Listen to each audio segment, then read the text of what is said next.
तो भाई Roman Reigns से कोडी रोड्स ने कहा था कि मुझे तुमसे सब कुछ छीनना है, और सब कुछ छीनने इसका मतलब होता है कि भाई सब कुछ, ट्राइबल चीफ की गद्दी और हेड ऑफ द टेबल की। तो भाई इसीलिए कोडी रोड्स ने द रॉक के साथ डील की है ताकि वो जो है रोमन रेंस से द ट्राइबल चीफ और जो हेड ऑफ द टेबल वाले टाइटल्स है वो छीन सके, उसके बाद कोडी रोड्स उनसे टाइटल छीन सके। तो ये है भाई स्टोरी लाइन प्लान। अब भाई चलते हैं आज की मंडे नाइट रॉ के ऊपर। तो मंडे नाइट रॉ की शुरुआत करते हैं सेथ फ्रिकिन रॉलिंस, और वो जो है मंडे नाइट रॉलिंस की शुरुआत करवाते हैं, लेकिन क्राउड जो है भाई वो वी वांट कोडी वगैरह के नारे लगाने लगता है। लेकिन तभी सेथ रॉलिंस कहते हैं कि भाई एक अच्छी बात है, मुझे भी कोडी चाहिए, तुम सबको भी कोडी चाहिए, मुझे भी कोडी चाहिए, तो कोडी रोड्स बाहर आ जाओ। तो सीधे तरीके से भाई यहाँ पर कॉल आउट कर देते हैं कोडी रोड्स को सेथ रॉलिंस, और कोडी रोड्स जो है आ भी जाते हैं अपनी एंट्रेंस करके। और एंट्री के दौरान जो उनको रिएक्शन मिल रहा था #वी वांट कोडी के नारे वगैरह भाई वो देखकर भाई कोडी रोड्स जो है भावुक भी हो जाते हैं। उसके बाद कोडी रोड्स कहते हैं कि तो वर्ल्ड हैवीवेट चैंपियन और पूरी जनता, तुम लोग किस बारे में बात करना चाहते हो? तो तभी भाई रॉकी सक के नारे लगने लगते हैं। लेकिन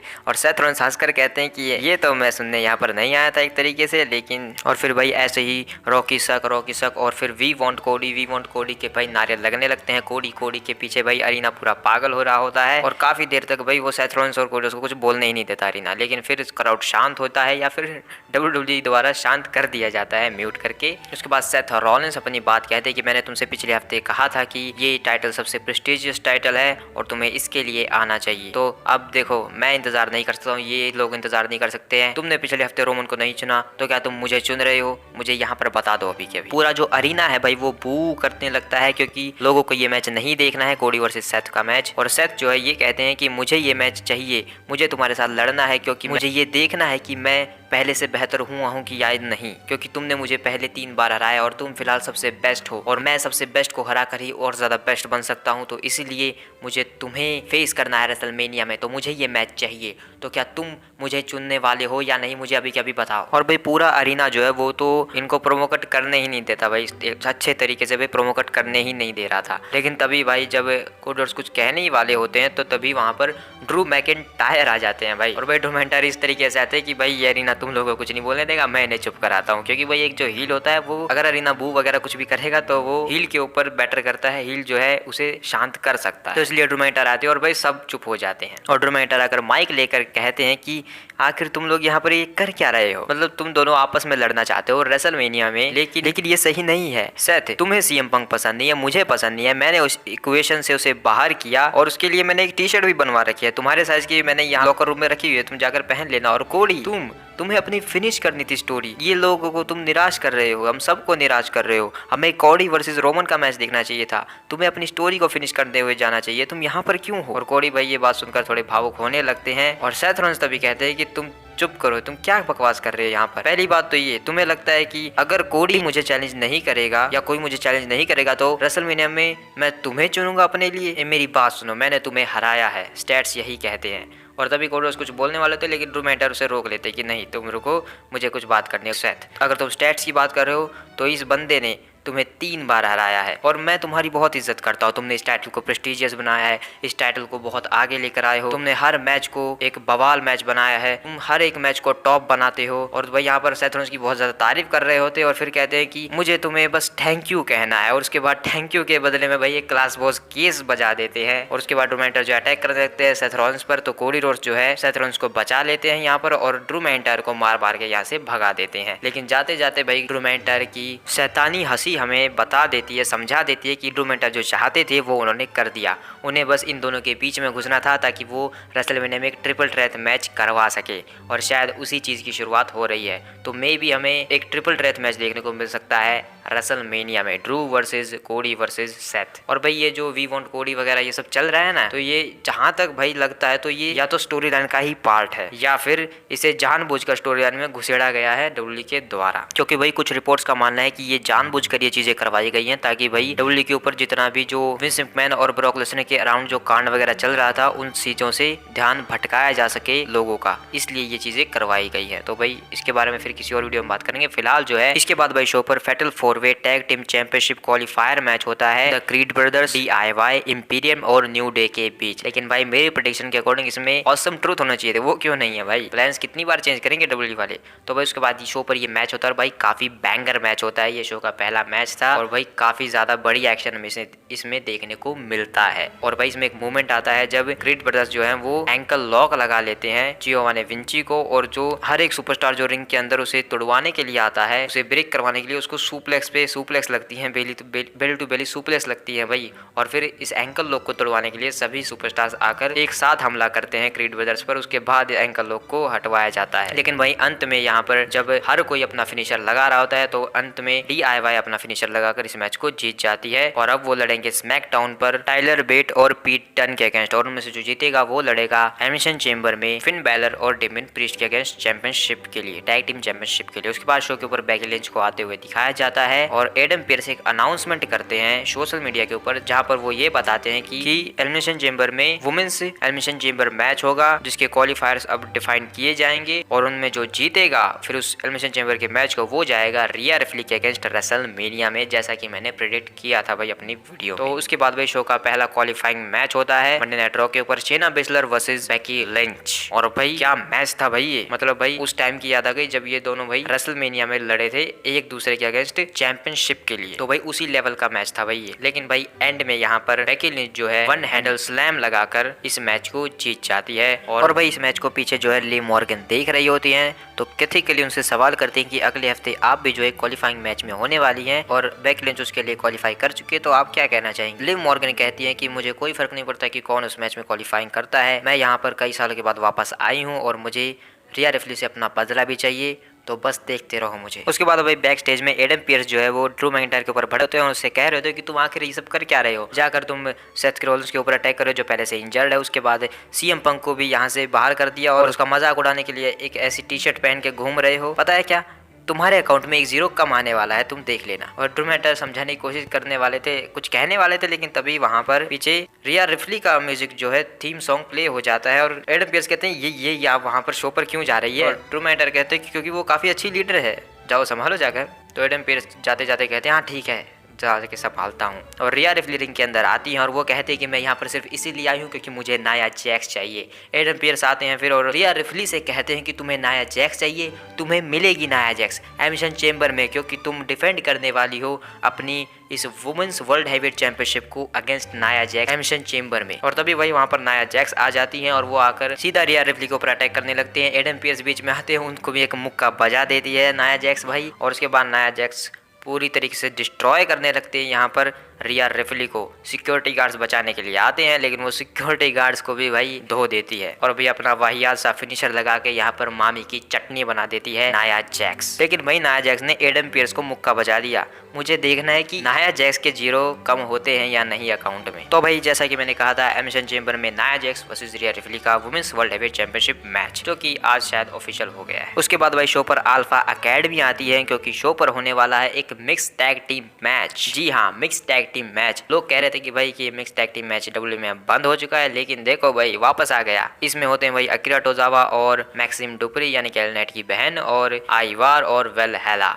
और भाई छोटा सा मैच होता है भाई, काफ़ी छोटा सा। और भाई ये टैग टीम मैच नहीं था, ये मिक्स टोरंडो टैग टीम मैच कहो तुम इसे, क्योंकि इस मैच में टैग तो मिला ही नहीं किसी को। सब जो ऐसे टोरंडो मैच टैग मैच की तरह आपस में ही लड़े जा रहे हैं। और उसी के चक्कर में भाई यहाँ पर लास्ट में वर्ल्ड स्ट्रॉन्गेस्ट स्लैम लगाकर टॉप रोप से आइवार इस मैच को जीत जाते हैं। फिर भाई बैक स्टेज में जजमेंट डे क्लब हाउस में दिखाया जाता है कि बैलर जो है तोल मोल कर रहे हैं कि टाइलर वेट या DIY कौन आएगा हमारे सामने। उसके बाद डॉम आ जाता है भाई और डॉम कहने लगता है कि मामी बहुत परेशान है नाया जैक्स ने जो भी कुछ उसके साथ किया है। तो डेमियन प्रीस्ट कहते हैं कि देखो मामी अपने डिवीजन को संभाल लेगी खुद से, हम अपने टैग टीम डिवीजन को संभाल रहे हैं अच्छे से। लेकिन तभी वहाँ पर भाई आर्ट्रूथ आ जाता है पीछे से और कहने लगता है कि भाई हाय डूड कैसे हो तुम सब। और जेडी कहने लगता है कि मेरा ना आज रात मैच है इसलिए तुम लकी हो। और आर्ट्रूथ कहते हैं दुआ करूंगा तुम वो मैच हार जाओ। और फिर डोमिनिक जो है जेडी को वहाँ से ले जाता है और आर्ट्रूथ कहने लगता है कि देखो पिछले हफ्ते जो भी कुछ हुआ वो सब ठीक है, हम फिर से करते हैं, तुम मुझे फिर से अब फैमिली में हिस्सा बनाओ। और फिन बैलर कहते हैं कि ऐसा कुछ हुआ ही नहीं था, तुम फैमिली का हिस्सा नहीं हो, डेमियन तुम ही से कुछ समझो। डेमियन समझाते हैं कि भाई करो तुम्हें जो करना है, बैठ जाओ यहाँ पर। और भाई आर्ट्रूथ को यहाँ पर मिल जाता है टी-शर्ट्स का डब्बा उसके बाद शो के ऊपर होता है match, the Miz versus JD McDonald. लेकिन मैच स्टार्ट होने से पहले जैकी रेडमोंड जो है मुझसे पूछती हैं कि ये सब जो कुछ भी चल रहा है R-Truth वगैरह, तो आप क्या कहना चाहेंगे और आप उसका साथ क्यों दे रहे हैं। तो मिस कहते हैं कि देखो मैं उसका साथ इसलिए दे रहा हूँ क्योंकि वो मेरा दोस्त है और वो बस जजमेंट डे के साथ मिलना चाहता है, लेकिन वो उसे लेने को तैयार नहीं है। लेकिन कोई बात नहीं, मैं उसका साथ हमेशा देता रहूँगा क्योंकि मैं हूँ ऑसम। उसके बाद शो के ऊपर ये मैच होता है और भाई ठीक ठाक मैच चल रहा होता है, लेकिन तभी भाई R-Truth आ जाते हैं वही टी शर्ट का डब्बा लेकर, क्योंकि उन्हें मिल चुकी थी टी शर्ट्स, तो वो फ्री में भाई पूरे अरीना में बांटते हुए फिरते हैं इन टी शर्ट्स को। और मैच चल रहा होता है और वो पूरे अरीना में टी शर्ट बांटते हुए घूमकर आ जाते हैं रिंग साइड। और रिंग साइड पर आने के बाद यहाँ पर इंटरप्शन करने की कोशिश कर रहे होते हैं डोमिनिक मिस्टीरियो मैच के अंदर, लेकिन R-Truth आकर उन्हें पहना देते हैं वो R-Truth वाली टी शर्ट। और वो पहनते ही भाई डोमिनिक तो भाई हैरान हो जाता है और तभी द मिज आकर किक बजा देते हैं डोमिनिक मिस्टीरियो को और R-Truth कहते हैं ये तुमने क्या किया द मिज को। और द मिज जैसे ही अंदर जाते हैं तो जेडी मैकडोनाल्ड वहां पर लगा देते हैं टॉप ऑफ से एक मूव शॉट, लेकिन R-Truth कहते हैं कि जेडी को कहते हैं कि यहाँ पर आओ, ले लो तुम्हारा कट, तुम्हारे पैसे। और जेडी भाई भावुक हो जाता है, वो पैसे रख लेता है। तो यहाँ पर भाई द मिज पीछे से लगा देते हैं स्कल क्रशिंग फिनाले और सारे पैसे हवा में, और यहाँ पर होता है 1 2 3 और द मिज इस मैच को जीत जाते हैं। और उसके बाद R-Truth आकर पूरे सारे पैसे को इकट्ठा करने लगते हैं और डोमिनिक कहते हैं तुम ये सब क्या करते रहते हो, हमारे मैच भी हरवा दिया तुम। और R-Truth जो है सारे पैसे इकट्ठा करके द मिज के साथ चले जाते हैं। भाई मैं बता रहा हूँ ये टी शर्ट बेच के नहीं कमा रहा पैसे, सारे पैसे द मिज के हैं। उसके बाद बैक स्टेज में इम्पीरियम जो है एडम पियर्स से बात कर रहे होते हैं कि आज का जो 600 दिन का हमारा सेलिब्रेशन होने वाला है वो उसी तरीके से होना चाहिए जैसा हमने सोचा है, सब कुछ सही होना चाहिए। एडम पियर्स कहते हैं कि सब कुछ सही होगा, अगर वो सब कुछ सही होता है तो मुझसे ज़्यादा खुश कोई नहीं होगा। लेकिन तभी वहाँ पर ब्रॉन ब्रेकर आ जाते हैं। भाई एडम पियर्स जो है इम्पीरियम से कहते हैं कि तुम इससे मिलो, ये ब्रॉन ब्रेकर है, और इम्पीरियम वहाँ से चले जाते हैं। उसके बाद ब्रॉन ब्रेकर कहते हैं कि तुमने सब कुछ सही किया। तो एडम पेज कहते हैं हाँ मैंने कॉन्ट्रैक्ट बिल्कुल उसी तरीके से बनाया जैसे तुमने कहा था। तो भाई काफ़ी अच्छी बातें चल रही हैं ब्रॉन ब्रेकर और एडम पेज के बीच भाई। तो भाई मैं पक्का बता रहा हूँ उस कॉन्ट्रैक्ट में लिखा होगा कि ब्रॉन ब्रेकर को चैंपियनशिप मैच मिलेगा रेसलमेनिया। उसके बाद भाई CM पंक की डिजिटल फुटेज दिखाई जाती है जिसमें वो अपनी रिकवरी के बारे में बता रहे होते हैं और वो कहते हैं कि मेरा जो रिटर्न था वो ग्रेटेस्ट ऑफ ऑल टाइम था और मैं जल्दी वापस आऊँगा। उसके बाद भाई शो पर होता है 600 दिन का गुंथर का सेलिब्रेशन, जिसमें लुडविग केजर जो है पहले अनाउंसमेंट करते हैं गुंथर की, और गुंथर फिर अपना सेलिब्रेशन करने के लिए आते हैं। और गुंथर आकर प्रोमो में कहते हैं कि लुडविग तुमने जो भी कुछ किया है मेरे लिए वो काफ़ी सही है, मुझे अच्छा लगा, लेकिन ये सब ऐसे ही चलता रहेगा। 800 दिन होंगे, 1000 दिन होंगे, लेकिन रिंग जनरल का राज ऐसे ही चलता रहेगा और यहाँ पर कोई नहीं है पूरे लॉकर रूम में जो मुझे हरा सके, क्योंकि मैंने हर एक बंदे को सिंगल्स डिवीजन में हरा दिया है। लेकिन तभी वहाँ पर ये ऊसो आ जाते हैं यहाँ पर और अपना हीट मूवमेंट भाई स्टार्ट कर देते हैं। यहाँ पर पूरा अरीना जो है झूम उठता है उसके ऊपर और जे ऊसो कहते हैं लुइस, जे ऊसो तुम्हारे शहर में आ चुका है। और गुंथर जो है फिर कहते हैं कि हो गया तुम्हारा नाचना गाना, है अच्छा लेकिन तुम यहाँ पर आए क्यों हो। तो जे ऊसो कहते हैं मैं तुम्हारी कोई डिसरिस्पेक्ट करने नहीं आया, मैं यहाँ पर सिर्फ इतना कहने आया हूँ कि मैं तो तुम्हारे साथ घुलने मिलने आया हूँ, तुम्हारा काफ़ी अच्छा चल रहा है। हाँ हीट तुम काफ़ी बढ़िया चैंपियन हो, हीट तुम सबसे लॉन्गेस्ट रीडिंग चैंपियन हो, हीट। तो भाई यहाँ पर तारीफ कर रहे होते हैं हीट करके गुंथर की, जे ऊसो। और गुंथर भी फिर कहते हैं कि हाँ सही कहा, मैं हूँ और तुम भी काफ़ी अच्छे हो, तुम जो है सबसे फेमस टैग टीम हो, टैग टीम डिवीजन में तुम सबसे फेमस हो, तुम्हारे पास सबसे ज़्यादा लॉन्गेस्ट रीनिंग एवर का रिकॉर्ड है, सबसे ज़्यादा टैग टीम चैंपियनशिप तुमने जीती है, तुमने बहुत कुछ किया है, मेन इवेंट्स किए हैं तुमने रेसलमेनिया को, लेकिन वो सब तुमने सिर्फ आधा किया है, 50% किया है, क्योंकि बाकी का आधा काम तो तुम्हारे भाइयों ने किया है, लेकिन मैंने सारे चीज़ को पूरा किया है 100%। मैं इस टाइटल को यहाँ तक लेकर आया हूँ 100% के साथ। उसके बाद जे ऊसो कहते हैं कि हाँ तुमने सही कहा, तुम 100% के साथ यहाँ पर आए हो और उसी 100% को तुम और आगे लेकर जाना, क्योंकि मैं आ रहा हूँ तुम्हारे लिए, तुम्हारी इंटरकॉलेज चैंपियनशिप के लिए। और गुंथर कहते हैं कि अगर तुम मेरे सामने आने वाले हो तो तुम इतना याद रखो कि मैं तुम्हें इतना मारूंगा जितना तुम्हारे भाइयों ने भी तुम्हें नहीं मारा होगा, और तुम्हें दर्द की सीमा तक लेकर जाऊँगा। और सही बात बताऊं तो तुम यहाँ पर मेरे सामने खड़े होने लायक नहीं हो, तुमने आज तक ऐसा कुछ नहीं काम नहीं किया जो जिससे तुम मेरे सामने खड़े भी रहो यहाँ पर। उसके बाद भाई गुंथर जो है धक्का दे देते हैं यहाँ पर जे ऊसो को, लेकिन जे ऊसो यहाँ पर फिर लगा देते हैं स्पीयर। उसके बाद धोने लगते हैं गुंथर को, लेकिन इम्पीरियम आके फिर जे ऊसो को धोने लगता है बुरे तरीके से। लेकिन तभी वहाँ पर आ जाती है न्यू डे, और न्यू डे को आता देखते ही पूरी इम्पीरियम जो है यहाँ से 9-11 हो जाती है। उसके बाद शो पर होता है women's tag team championship match, Kayden Carter, Katana Chance versus हमारे चैंपियन द काबुकी वॉरियर्स के बीच एक रीमैच ही है भाई। और इस मैच को जो है पूरा टैग टीम डिवीजन है रॉ का वो पीछे देख रहा होता है। शो के ऊपर ये भाई ठीक ठाक ही मैच होता है, तुम टाइम पास कर सकते हो ये मैच देखकर। एंड में भाई काबू की वॉरियर्स अपना फिनिशर लगाकर टॉप रोप से एल्बो ड्रॉप इस मैच को जीत जाते हैं और रहते हैं स्टिल हमारे वुमेन्स टैग टीम चैंपियन। उसके बाद भाई जैकी रेडमोन जो है वो एक स्पेशल इंटरव्यू लेती है सैमी ज़ेन का, जहां पर वो शो स्टार्ट होने से पहले जो है अकेले बैठे हुए होते हैं पूरे अरीना में चेयर्स पर। वो उनसे पूछते हैं कि आप यहाँ पर क्यों बैठे हो, क्या सोच रहे हो। तो सैमी ज़ेन कहते हैं कि मैं बस यही सोच रहा हूँ कि जब साल की शुरुआत हुई थी तो मैं एक मेन इवेंटर था और मैं जैसे जैसे आगे आया मुझे और आगे जाना है। मैं एक अंडरडॉग नहीं रहना चाहता हूँ। रॉक जो है एक टाइम पर अंडरडॉग था, रॉकी एक टाइम पर अंडरडॉग था, लेकिन वो आगे आया और सबसे बड़ा चेहरा बना। लेकिन मैं कोई अंडरडॉग नहीं हूँ, मैंने रेसलमेनिया को मेन इवेंट किया है, मुझे बस आगे आना है। तो मैं बस वही सब सोच रहा हूँ। तो भाई देखते हैं भाई सैमी ज़ेन और आगे क्या करते हैं। उसके बाद भाई एक डिजिटल क्लिप दिखाई जाती है जिसमें कोडी रोड्स को जो है जुबान केसरी से नहला देते हैं यहाँ पर शिंसुके नाकामुरा, जिस वजह से आज का शो का हमारा मेन इवेंट मैच जो है वो कोडी रोड्स वर्सेस शिंसुके नाकामुरा है, वो भी एक बुल रोप मैच भाई। लेकिन उस मैच स्टार्ट होने से पहले भाई शिंसुके नाकामुरा एक इंटरव्यू में ये कहते हैं तुम्हें ये मैच चाहिए, तुम बहुत ज्यादा दर्द से गुजरना चाहते हो, तुम्हें मिलेगा दर्द और सब लोगों को कोडी चाहिए, हर एक को कोडी चाहिए, लेकिन सबसे ज्यादा मुझे कोडी चाहिए। भाई शॉट ले लेते हैं यहाँ पर शिंसुके नाकामुरा #WeWantCody का। उसके बाद भाई शो पर ये मैच होता है Cody Rhodes versus Shinsuke Nakamura bull rope match, जिसके भाई करता धरता निर्माता जो है वो कोडी रोड्स के पिता डस्टी रोड्स हैं। और भाई शो के ऊपर ये एक बढ़िया मैच होता है भाई, मेन इवेंट लायक मैच भाई यही होता है भाई मेन इवेंट मैच। तो हमें हर एक मूव देखने को मिलता है कोडी रोड्स की तरफ से, शिंसुके नाकामुरा की तरफ से भाई पैटिगिरी जब यहाँ पर लगा देते हैं कोडी रोड्स, उसके बाद वो जाकर घंटा बजाने वाले होते हैं सर के ऊपर शिंसुके नाकामुरा का। शिंसुके नाकामुरा फिर से यहाँ पर जुबान केसी से नहला देते हैं कोडी रोड्स को। उसके बाद कोडी रोड्स को जो है पलटवार करके यहाँ पर क्रॉस रोड्स लगा देते हैं और फिर पिन करते हैं 1-2, लेकिन भाई किक आउट कर देते हैं शिंसुके नाकामुरा। भाई शॉकिंग मूवमेंट है भाई ये, क्योंकि शिंसुके नाकामुरा भाई ऐसे किक आउट करते हुए नजर नहीं आते हैं बहुत ज़्यादा। उसके बाद शिंसुके नाकामुरा जो एक खिंसासा लगा देते हैं कोडी रोड्स को, लेकिन उसके बाद पट्टियों से भाई धोने लगते हैं कोडी रोड्स को। और जब नाकामुरा जो है दूसरी खिंसासा के लिए जाते हैं तो यहाँ पर कोडी रोड्स उस स्ट्रैप का, उस रोप का फायदा उठाकर घंटी से घंटा बजा देते हैं शिंसुके नाकामुरा का। उसके बाद क्रॉस रोड्स लगाकर पिन करके इस मैच को जीत जाते हैं।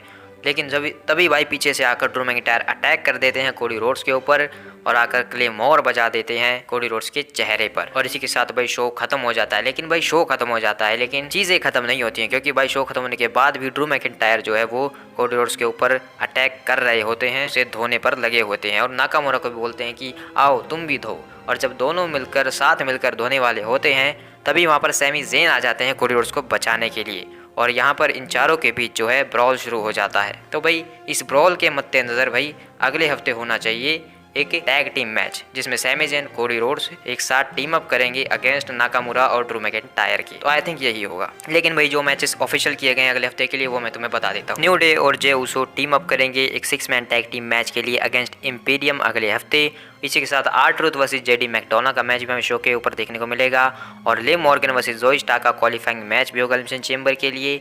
और इसी के साथ भाई सबकी नज़र रहेगी प्रेस इवेंट के ऊपर, भाई मैं भी देखूंगा क्या कुछ होता है वहाँ पर। और भाई इसी के साथ मैंने कोडी रोड्स के साथ जो भी कुछ #WeWantCody और #WeWantRocky वगैरह जो भी कुछ है भाई उस पूरे सिनेरियो के बारे में मैंने पूरी तरीके से बात की है और अपनी नज़रिया बताया भाई, अपने ओपिनियंस बताया भाई मैंने इस चीज़ के ऊपर।